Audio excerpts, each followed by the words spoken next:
اس مدرسے کا یہ سالانہ جلسہ ہے اور کچھ خوش نصیب بچوں نے قرآن کریم حفظ مکمل کیا ہے، ان کی دستار بندی بھی اس جلسے میں ہونی ہے۔ مدرسے کے یہ جو جلسے ہوا کرتے ہیں ان کے دو مقاصد ہوتے ہیں۔ ایک تو یہ کہ مدرسے میں حاضر ہو کر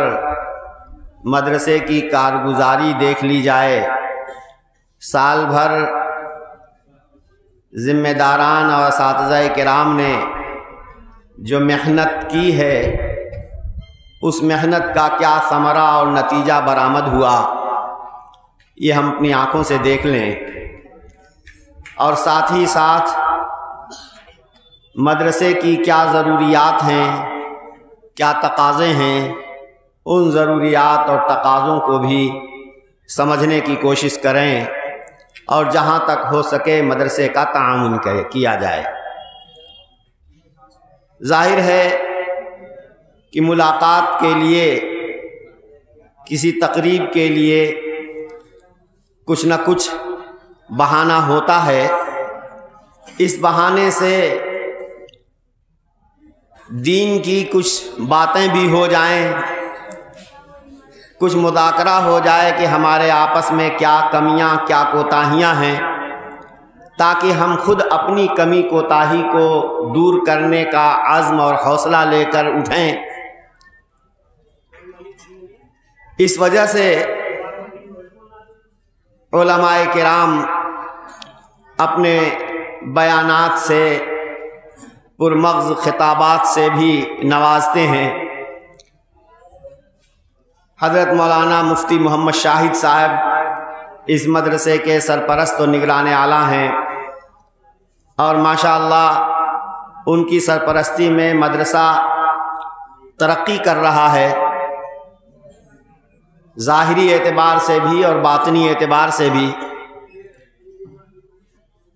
حضرت مفتی صاحب نے مجھے حکم دیا کہ تجھے بھی کچھ کہنا ہے، حالانکہ خطابت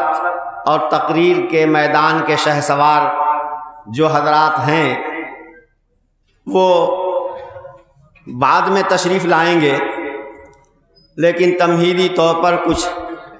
ٹوٹے پھوٹے انداز میں میں بھی عرض کر دوں۔ اس جلسے کا جو اہم موضوع ہے وہ ہے قرآن کریم کی اہمیت اور قرآن کریم کے حفظ کرنے کی فضیلت۔ اللہ تبارک و تعالی نے سید الاولین والآخرین احمد مجتبیٰ محمد مصطفیٰ صلی اللہ تعالی علیہ وسلم کو نبوت کے سلسلے کی آخری اینٹ اور نبوت کے سلسلے پر مہر بنا کر بھیجا،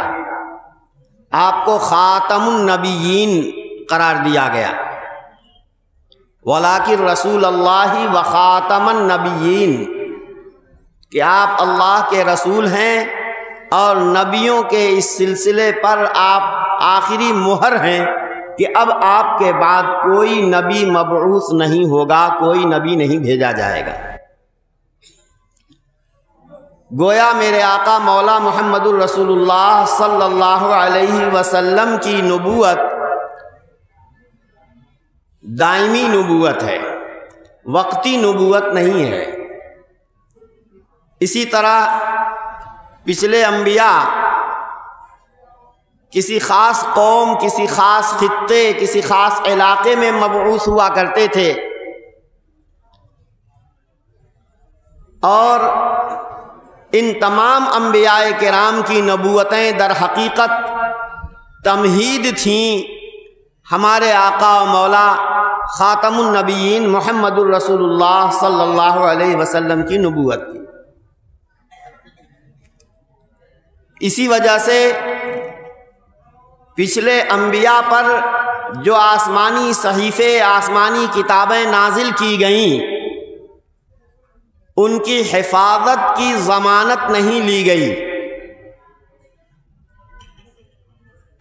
کیونکہ وہ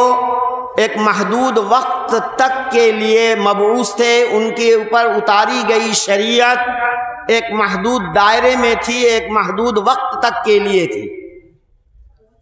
دائمی اور ابدی ہمیشہ ہمیش کی جو شریعت تا قیامت کے لیے جو شریعت نازل کی جانی ہے، وہ خاتم النبیین احمد مجتبیٰ محمد مصطفیٰ صلی اللہ علیہ وسلم کی شریعت ہے۔ جو کتاب القرآن الکریم اللہ تبارک و تعالی نے ہمارے آقا و مولا صلی اللہ علیہ وسلم پر اتاری ہے، یہ اللہ کی آخری کتاب ہے اور کامل و مکمل کتاب ہے، اور ایسی کہ اللہ تبارک و تعالی نے قیامت تک اس کی حفاظت کی ضمانت لی ہے، گارنٹی لی ہے۔ بلکہ فرمایا کہ لا یأتیہ الباطل من بین یدیہ ولا من خلفہ تنزیل من حکیم حمید۔ نہ تو سامنے سے اور نہ پیچھے سے، نہ اب نہ بعد میں باطل اس کے قریب پھٹک نہیں سکتا ہے، اس میں باطل کی آمیزش کا سوال ہی نہیں پیدا ہوتا، نہ اس میں تحریف لفظی ہو سکتی ہے اور نہ تحریف معنوی ہو سکتی ہے۔ کوشش کرنے والے کوشش کر کے دیکھ لیں، ان کی تحریفات چلیں گی نہیں، نہ لفظی تحریف باقی رہ سکتی ہے اور نہ معنوی تحریف باقی رہ سکتی ہے۔ لفظ اور معنی دونوں کی حفاظت کی اللہ تبارک و تعالی نے ضمانت لی ہے۔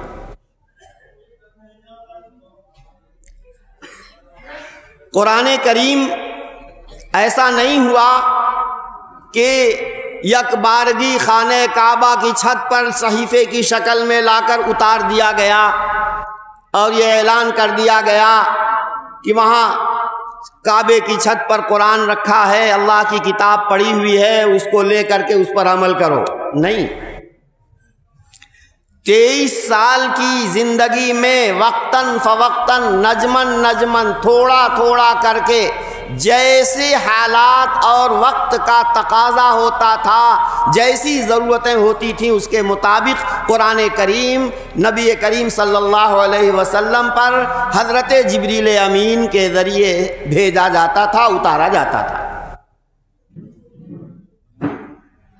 اس قرآن کو اس کی حفاظت کے انتظامات میں سے پہلا انتظام یہ تھا کہ اس کو تھوڑا تھوڑا کر کے رفتہ رفتہ اتارا گیا ہے، تاکہ جتنا اتارا جائے اتنا نبی کریم صلی اللہ علیہ وسلم کے قلب اطہر میں محفوظ ہو جائے اور اتنا ہی آپ صحابہ کو بھی محفوظ کرا دیں، یاد کرا دیں۔ حضرت نبی کریم صلی اللہ تعالی علیہ وسلم کے فرائض منصبی میں ایک سب سے پہلے جو فرض منصبی بیان کیا گیا، یتلو علیہم آیاتہ، یہ پیغمبر اللہ کی کتاب پڑھ کر، القرآن کی آیات پڑھ کر سناتے ہیں، امت کو پڑھ کر قرآن کی آیات سناتے ہیں۔ یہ پہلا فرض منصبی ہے حضرت صلی اللہ علیہ وسلم کا۔ آخر اس کی کیا مصلحت ہے، کیا حکمت ہے؟ ویسے اہل عرب کا حافظہ بڑا مضبوط تھا، وہ تو لکھتے نہیں تھے، ان کے یہاں لکھنا پڑھنے کا رواج نہیں تھا، زبانی القاء اور تلقی کا ماحول تھا، اور اتنے غضب کے فصیح و بلیغ ہونے کے باوجود وہ لوگ لکھنے کا اہتمام نہیں کرتے تھے۔ چنانچہ اچھے اچھے شعراء، بڑے بڑے دیوان محفوظ ہیں، تاریخ نے محفوظ کیے ہیں، ان کے شعراء ان کو مجموع میں سنا دیتے تھے، بچے کی زبان پر وہ اشعار جاری رہتے تھے، لونڈیوں تک کو وہ اشعار زبانی یاد ہو جاتے تھے۔ تو ان کا حافظہ مضبوط۔ کمال یہ ہے کہ لکھنا پڑھنا جو قوم نہیں جانتی ہے اس قوم پر ایک ایسی عظیم الشان کتاب جو فصاحت و بلاغت میں اپنی مثال آپ ہے اور پوری دنیا علم ہزار جتن کرنے کے باوجود اس کی ایک آیت کی مثال نہیں پیش کر سکتی، اس کتاب کو ایک امی قوم کے ذریعے سے محفوظ کرایا گیا۔ حضرت نبی پاک صلی اللہ علیہ وسلم امی ہیں،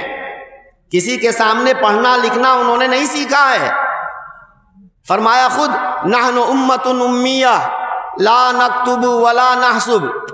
ہم تو بے پڑھے لکھے لوگ ہیں، نہ ہم لکھنا جانیں نہ ہم گننا جانیں، لکھنا بھی نہیں جانتے ہیں اور گننا بھی نہیں جانتے ہیں۔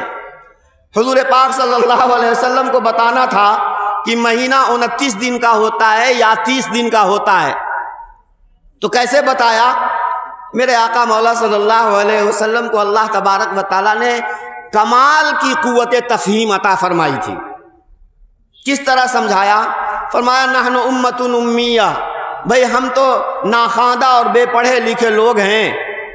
لا نکتب ولا نحسب، نہ ہم لکھنا جانتے ہیں نہ ہم گننا جانتے ہیں۔ الشہر ہاکذا، مہینہ یوں ہوتا ہے، کتنا ہوا؟ 10 دن کا، اور یوں ہوتا ہے یعنی 20، اور یوں ہوتا ہے یعنی 29، او ہاکذا یا یوں ہوتا ہے یعنی 30۔ اس طرح سے میرے آقا صلی اللہ علیہ وسلم نے مہینے کی 29 مہینے کے دنوں کا 29 ہونا یا 30 ہونا اس طرح سمجھایا، الشہر ہاکذا وہاکذا وہاکذا او ہاکذا۔ یہ تو گنتی کی بات ہوئی۔ گنتیاں جانتے ہیں، انگلیوں پر گنتی ہوتی تھی، علماء کرام بھی اب وہ گنتیاں نہیں جانتے، حالانکہ وہ گنتی نبی کریم صلی اللہ علیہ وسلم نے سکھائی ہے۔ کہا فتح اليوم من ردم یأجوج ومأجوج ہاکذا وعقد 90، کہ آج یاجوج و ماجوج کے بند میں سے اتنا کھول دیا گیا، اتنا کھل گیا، اور 90 کی گرہ بنائی۔ یہ 90 کی گرہ، یہ انگلیوں کو چھوڑ دیجئے، یہ انگلی جا کر کے یہاں جڑ میں چپک جائے تو یہ 90 کا عدد بنتا ہے، یہ انگلیوں کے ذریعے سے گنتی ہے، یہ 90 کا عدد بن گیا۔ بہرحال وہ تو علماء کرام سمجھتے ہیں ان چیزوں کو۔ تو میرے آقا صلی اللہ علیہ وسلم نہ لکھنا جانتے تھے، نہ پڑھنا جانتے تھے، اور نہ ہی جو ہے حساب و کتاب جانتے تھے۔ صلح حدیبیہ کے موقع پر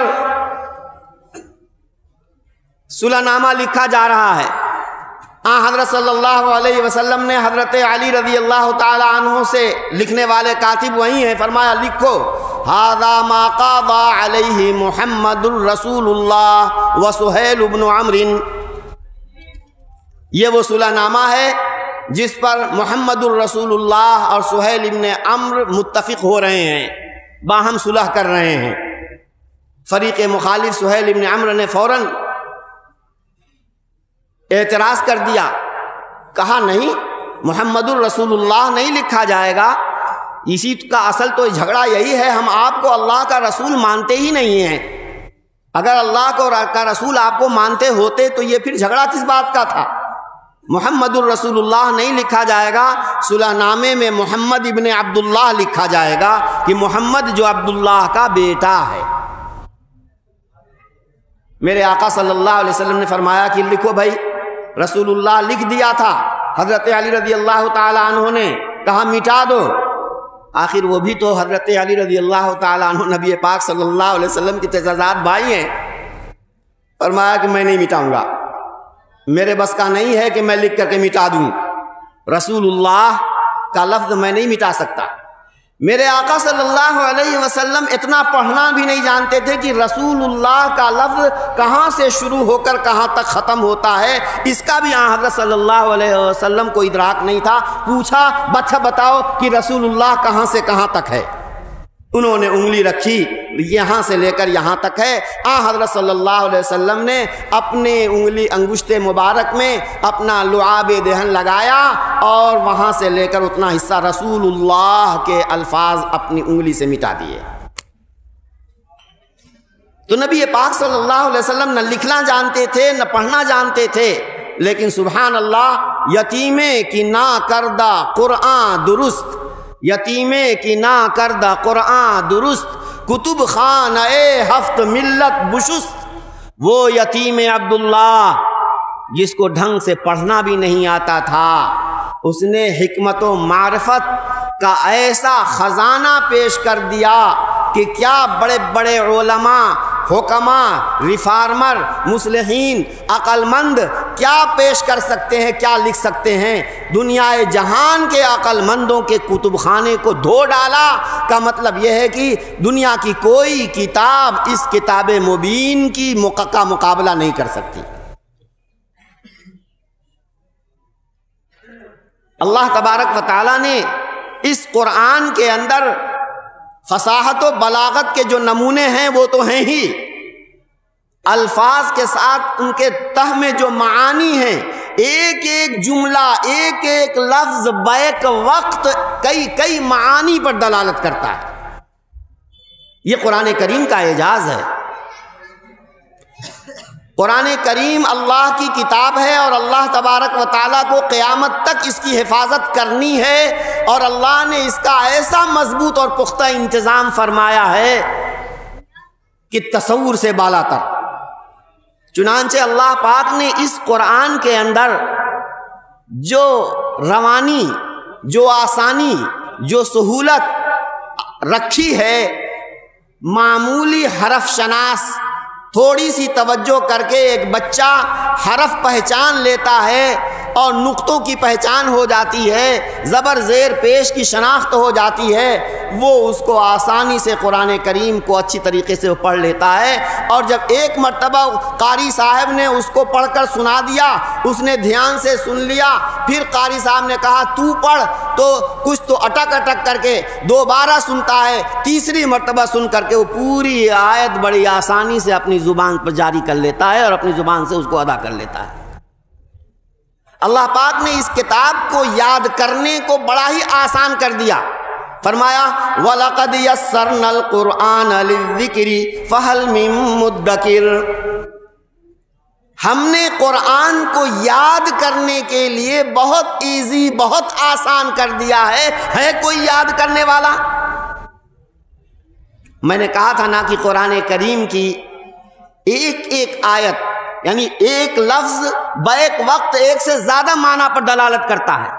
چنانچہ اس کا ایک ترجمہ جو ہے میں نے کیا، ایک ترجمہ اور بھی ہے، اس کے مطابق بھی حضرات مفسرین نے تفسیر کی ہے۔ وَلَقَدْ يَسَّرْنَا الْقُرْآنَ لِلذِّكْرِ فَهَلْ مِن مُدَّكِرٍ، ہم نے قرآن کریم کو نصیحت کے لیے، سبق آموزی کے لیے بڑا سہل اور آسان کر دیا ہے۔ کوئی جو کوئی قرآن کریم سے درس حاصل کرے، قرآن کریم سے نصیحت پکڑے؟ قرآن کریم میں اللہ تبارک و تعالیٰ نے پچھلی قوموں کے واقعات تفصیل سے بیان کیے، انبیاء کرام کے واقعات اور حالات بیان کیے۔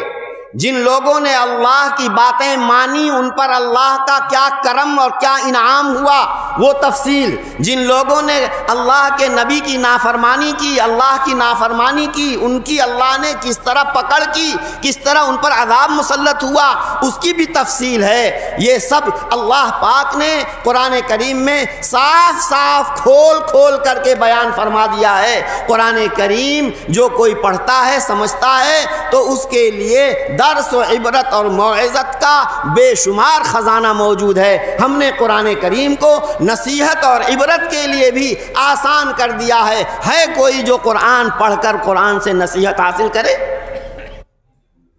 تو قرآن کریم کو یاد کرنا بھی اللہ نے بڑا آسان کر دیا ہے۔ نبی امی صلی اللہ علیہ وسلم پر قرآن کریم کی ابتدائی پہلی وحی جو نازل ہوئی ہے، اقرأ بسم ربک الذی خلق، جبریل امین ان آیات کو لے کر اترتے ہیں اور کہا جاتا ہے پڑھیے، حضرت صلی اللہ علیہ وسلم فرما دیتے ہیں کہ ما انا بقاری، میں تو پڑھا ہوا نہیں ہوں، کیسے پڑھ سکتا ہوں؟ جبریل امین نے نبی پاک صلی اللہ علیہ وسلم کو بھیجا اور نسبت اتحادی منتقل کی اور پھر کہا پڑھیے۔ پھر حضرت صلی اللہ علیہ وسلم نے یہی جواب دیا۔ 3 مرتبہ بھیجنے کے بعد پھر ایک دم نبی پاک صلی اللہ علیہ وسلم کی زبان مبارک سے قرآن کریم کی یہ آیات جو جبریل امین لے کر آئے تھے خود بخود جاری ہو گئیں۔ حضرت نبی کریم صلی اللہ علیہ وسلم کے پاس جبریل امین جب قرآن کریم کی آیات یا سورتیں لے کر آتے تھے، پڑھ کر سناتے تھے، تو میرے آقا صلی اللہ علیہ وسلم اس حرص میں کہ کہیں بھول نہ جاؤں، کہیں میرے زبان پر یہ جاری نہ ہو سکے، جبریل امین کے ساتھ ساتھ اپنی زبان پر ان آیات کو اور ان الفاظ کو جاری کرنے کی کوشش کرتے تھے۔ اللہ تبارک و تعالیٰ نے تسلی دی، نہیں، لا تحرک بہ لسانک لتعجل بہ، اے پیغمبر جلدی کے مارے اپنی زبان کو حرکت مت دیجئے، آپ کا کام تو یہ ہے کہ فَإِذَا قَرَأْنَاهُ فَاتَّبِعْ قُرْآنَهُ، جب ہم قراءت کریں، یعنی ہماری طرف سے ہمارا بھیجا ہوا فرشتہ جب قرآن کریم پڑھتا ہے تو آپ دھیان سے خاموشی سے اس کو سنیں، باقی اس کو آپ کے سینے میں محفوظ کر دینا، آپ کی زبان سے جاری کرا دینا، یہ ہمارا کام ہے۔ چنانچہ نبی پاک صلی اللہ علیہ وسلم غور سے، دھیان سے، خاموشی سے سنتے رہتے تھے، اور جب جبریل امین پڑھ کر چپ ہوتے تھے تو ٹھیک اسی طرح سے نبی پاک صلی اللہ علیہ وسلم کی زبان مبارک پر وہ آیات جاری ہو جایا کرتی تھی۔ پھر اس کے ساتھ ساتھ یہ بھی اللہ تبارک و تعالیٰ نے فرمایا ہے ثم ان علینا بیانہ، اس کو آپ کے سینے میں جمع کر دینا، آپ کی زبان سے پڑھوا دینا، یہ بھی ہماری ذمہ داری ہے، اور اس کے معنی اور مطلب کو سمجھا دینا یہ بھی ہماری ذمہ داری ہے۔ میرے آقا مولا صلی اللہ علیہ وسلم پہلے سے پڑھے لکھے نہیں تھے، کتنی بڑی بات ہے اگر پڑھے لکھے ہوتے، اگر پہلے سے حضرت صلی اللہ علیہ وسلم نے کسی کے پاس کسی کی شاگردی اختیار کی ہوتی اور پڑھے لکھے ہوتے تو لوگ کہہ دیتے کہ فلانے کی شاگردی اختیار کی ہے، اس وجہ سے یہ مقفع و مسجع اور بہت اچھی بات کر لیتا ہے، ورنہ تو ظاہر ہے کہ شروع ہی سے اللہ تبارک و تعالیٰ نے اس کو بند کر دیا کہ کوئی کسی کا منہ نہیں کھل سکتا، کوئی کہہ ہی نہیں سکتا کہ فلاں کی شاگردی اختیار کی ہے، اس لیے ان کی زبان پر یہ باتیں جاری ہو رہی ہیں۔ قرآن کریم کو اللہ تبارک و تعالیٰ کو قیامت تک کے لیے محفوظ رکھنا ہے۔ ہر سال ماہ مبارک میں نبی کریم صلی اللہ تعالی علیہ وسلم کے ساتھ جبریل امین دور کیا کرتے تھے۔ دور کیا ہوتا ہے کہ ایک حافظ پہلے پڑھ کے سنائے، دوسرا حافظ سنے، پھر وہ حافظ انہی آیات کو یا جتنا حصہ پاؤ پارا، آدھا پارا، پورا پارا، تو پہلے ایک حافظ سناتا ہے، ایک حافظ سنتا ہے، پھر وہ حافظ سناتا ہے، یہ پہلا حافظ سنتا ہے، اس کو مدارسہ کہا جاتا ہے عربی میں، اور اردو میں اسی کو دور کرنا کہتے ہیں۔ نبی کریم صلی اللہ تعالی علیہ وسلم کے ساتھ جبریل امین دور کیا کرتے تھے، کیوں کہ دور کرنا قرآن کریم کو یاد کرنے میں زیادہ معاون ہے۔ دور کرنے سے قرآن کریم محفوظ رہتا ہے، یاد رہتا ہے۔ جس سال نبی کریم صلی اللہ علیہ وسلم کی وفات ہونی تھی، اس سال تو 2 مرتبہ جبریل امین کے ساتھ قرآن کریم کا دور ہوا ہے، اور یہ دور صرف نبی اور جبریل کے درمیان نہ رہ جائے بلکہ قیامت تک اس دور کے سلسلے کو باقی رکھنا ہے۔ اللہ تبارک و تعالیٰ نے نبی پاک صلی اللہ علیہ وسلم سے کہا کہ اب آپ اپنے امتی ابی بن کعب رضی اللہ عنہ کے ساتھ دور کریں گے۔ یہ کیوں آخر؟ وہ اس لیے نبی اپنے امتی کے ساتھ دور کر رہا ہے تو وہ امتی دوسرے امتی کے ساتھ کرے گا، وہ تیسرے امتی کے ساتھ دور کرے گا۔ چنانچہ صحابہ میں اس دور کا رواج اور دور کرنے کا سلسلہ شروع ہو جائے گا، اور یہ پھر ان کے بعد والے اس طرح سے یہ قرآن کریم کے دور کا سلسلہ باقی رہے گا تو قرآن کریم محفوظ رہے گا۔ حضرت نبی کریم صلی اللہ علیہ وسلم کے ذمے یہ بات لگائی گئی کہ آپ قرآن کریم پڑھ کر لوگوں کو سنائیں، تاکہ آپ کا پڑھنا لوگ سنیں تو جس طرح آپ پڑھتے ہیں لوگ اس کی نقل اتاریں گے، اور آپ کا پڑھنا جب دھیان سے سنیں گے تو سننے کی وجہ سے لوگوں کے دلوں میں قرآن کریم محفوظ ہو جائے گا۔ کتنے صحابہ کرام ہیں جو کہتے ہیں، کسی نے کہا مجھے سورہ بقرہ یاد ہوئی نبی کریم صلی اللہ علیہ وسلم کے قرآن کریم سورہ بقرہ نماز میں پڑھنے کی وجہ سے،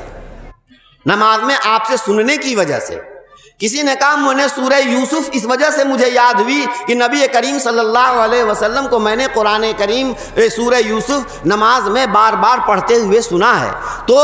نماز میں بھی، نماز کے باہر بھی نبی کریم صلی اللہ علیہ وسلم صحابہ کو قرآن کریم پڑھ کر سناتے تھے۔ اس کا فائدہ یہ ہوتا تھا کہ جس طرح حروف کی ادائیگی میرے آقا صلی اللہ علیہ وسلم کرتے تھے، اور جس طرح آپ نے جبریل امین سے سنا تھا اس طرح پڑھتے تھے اور لوگ اس کی نقل اتارتے تھے، اور حضرت صلی اللہ علیہ وسلم کی لہجے کی نقل اتار کر کے جس طرح آقا صلی اللہ علیہ وسلم قرآن پڑھتے تھے لوگ اسی لہجے میں قرآن کریم پڑھنے کی کوشش کرتے تھے۔ چنانچہ وہ وقت ہے اور آج کا وقت ہے قرآن کریم کی تصحیح، قرآن کریم کو صحیح پڑھنا یہ اس کی طرح ڈالی گئی ہے، اور آج تک مدارس اسلامیہ میں اسی طریقے سے قاری صاحب قرآن کریم کی تصحیح بچوں سے کراتے ہیں۔ پہلے حرف پہچنواتے ہیں، حروف کی ادائیگی کے جو مخارج ہیں ان کو بیان کرتے ہیں، اور پھر خود ادا کرتے ہیں، بچے سے ادا کرواتے ہیں۔ تو اس طریقے سے تجوید اور قراءت کا یہ مبارک سلسلہ اور قرآن کریم کو صحیح پڑھنے کا یہ مبارک سلسلہ شروع ہوا ہے، اور تا قیام قیامت یہ باقی رہے گا، جاری و ساری رہے گا۔ اسی طرح اس سنانے کا بنیادی مقصد تاکہ لوگ دھیان سے سنیں تو ان کو یاد ہو جائے، اور اصل یاد کرنے کا یہی طریقہ ہے میرے دوستو۔ چنانچہ مدرسے میں آج بھی قرآن کریم جو حفظ کرایا جاتا ہے تو پہلے حافظ صاحب ایک رکوع جو سبق دیتے ہیں وہ خود پڑھتے ہیں، بچہ دھیان سے سنتا ہے، پھر بچے سے کہتے ہیں کہ اب تو پڑھ، اور اس میں جو کچھ وہ کمی بیشی اس سے ہوتی ہے حافظ صاحب اس کی اصلاح کرتے رہتے ہیں، بار بار پڑھواتے ہیں اپنے سامنے، اور پھر اس کے بعد کہتے ہیں کہ اب اسی کو اسی طرح تم دہراؤ۔ چنانچہ وہ 3 مرتبہ 5 مرتبہ 7 مرتبہ 10 مرتبہ جتنی مرتبہ جب تک یاد نہیں ہو جاتا ہے دہراتا رہتا ہے۔ اس طرح بچے کے دل میں، دماغ میں قرآن کریم بالکل نقش ہو جاتا ہے۔ اللہ اکبر کبیرہ۔ قرآن کریم جو یہ ہمارے بچے حافظ، اب دیکھیے نا 7 سال 8 سال 9 سال 10 سال کے بچے معمول کے مطابق قرآن کریم حفظ کر لیتے ہیں، قرآن کریم حفظ کر لیتے ہیں۔ اگر خدا نخواستہ دنیا کی کوئی جابر و ظالم حکومت، کوئی طاقتور یہ چاہے کہ قرآن کریم کے نسخوں کو سمیٹ کر العیاذ باللہ سمندر میں پھینکوا دے، ڈلوا دے، یا نظر آتش کروا دے، کرا سکتا ہے، لیکن قرآن کریم جو اللہ نے اپنے بندوں کے دلوں میں، ان بچوں کے دلوں میں اللہ نے جو محفوظ کر دیا ہے اس کو کیسے کوئی مٹا سکتا ہے؟ آج جو قرآن کے نسخے ہیں وہ تو آدمی نے دریا میں بہا دیے، لیکن اگلے دن پھر اتنی ہی تعداد میں قرآن کریم کے نسخے تیار ہو جائیں گے۔ چنانچہ قرآن کریم کی حفاظت کا اللہ نے اس طرح سے انتظام فرمایا ہے۔ میرے دوستو، یہ بچے حفظ کریں گے اور ان کی دستار بندی ہوگی۔ یہ حفظ کرنا بہت بڑی فضیلت، قرآن کریم حفظ کرنا بہت بڑی فضیلت رکھتا ہے اپنے اندر، اور حفظ کے بغیر بے سمجھے صرف حروف کو اپنی زبان سے جاری کرنا یہ خود بہت بڑی فضیلت رکھتا ہے۔ تلاوت اس کو کہتے ہیں۔ بعض لوگ بڑے عقل مند بنتے ہیں اپنے آپ کو، وہ کہتے ہیں کہ طوطے کی طرح رٹا دینے سے کیا فائدہ، بے معنی سمجھے صرف قرآن کے الفاظ کو دہرانا اور پڑھنا اور ثواب کی امید رکھنا، اس سے کیا فائدہ ہے؟ ارے بندو، اللہ کے بندو، سوچو اس بات کو کہ صرف الفاظ قرآن کو اپنی زبان سے ادا کرنا یہ مستقل عبادت ہے۔ اگر یہ مستقل عبادت نہ ہوتی تو میرے آقا صلی اللہ علیہ وسلم کو یتلو علیہم آیاتہ کی ذمہ داری نہ دی جاتی۔ اللہ تبارک و تعالیٰ نے فرمایا، اور اس امت محمدیہ کو اللہ نے بڑے خصوصیات دی ہیں، ان خصوصیات میں سے ایک بڑی خصوصیت اللہ نے اس امت کو یہ دی ہے کہ کام کم، محنت کم، ثواب اور اجرت زیادہ۔ پچھلی امتوں کو تو جتنا عمل اسی کے مطابق ثواب، لیکن اس امت محمدیہ کے لیے تو اللہ تبارک و تعالیٰ نے ایک عام نظام اور ضابطہ بنا دیا ہے۔ الحسنۃ بعشر امثالها، ایک نیکی 10 گنا مانی جاتی ہے۔ ایک نیکی ایک نہیں بلکہ 10 گنا مانی جاتی ہے، یہ تو عام ضابطہ ہے۔ باقی واللہ یضاعف لمن یشاء، آدمی کے اخلاص کی بنیاد پر، آدمی کے حدود و شرائط کی رعایت کرنے کی بنیاد پر اللہ تبارک و تعالیٰ اپنے فضل سے جتنا بڑھا دیں یہ اس کے کرم کی بات ہے، ورنہ تو بندہ ایک نیکی کرتا ہے اس پر اللہ تبارک و تعالیٰ 10 نیکی لکھواتے ہیں۔